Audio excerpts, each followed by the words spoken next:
In these youthful efforts, I wrote in a straight line, so to speak, without much hesitation or correction, with such innocence. I also read with a kind of abandon, similarly without any direction. And I did not know at the time how closely connected these activities were. Sometimes, when it was not necessary to wake up early for school, I read so late into the night that my father, who was something of an insomniac himself, was forced to come to my room and order me to switch off the light. The writing and reading that came later was orderly compared to the haphazard experience of youth. But it never ceased to be a pleasure, and was hardly ever a struggle. Gradually, though, it became a different kind of pleasure. I did not realize this fully until I went to live in England. It was there, in my homesickness and amidst the anguish of a stranger's life, that I began to reflect on so much that I had not considered before. It was out of that period, that prolonged period of poverty and alienation, that I began to do a different kind of writing. It became clearer to me that there was something I needed to say, that there was a task to be done, regrets and grievances to be drawn out and considered.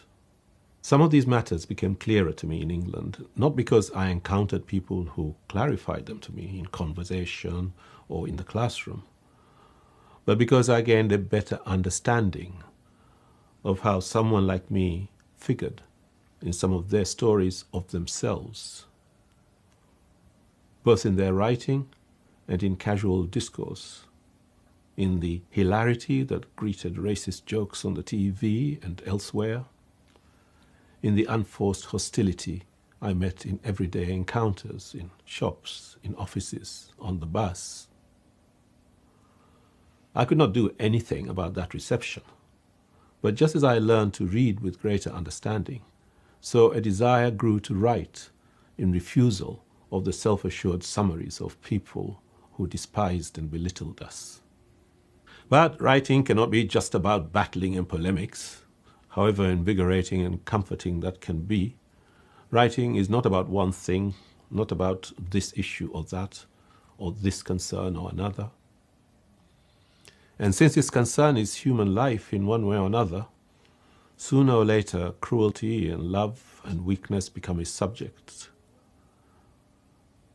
I believe that writing also has to show what can be otherwise, what it is that the hard, domineering eye cannot see, what makes people apparently small in stature feel assured in themselves, regardless of the disdain of others.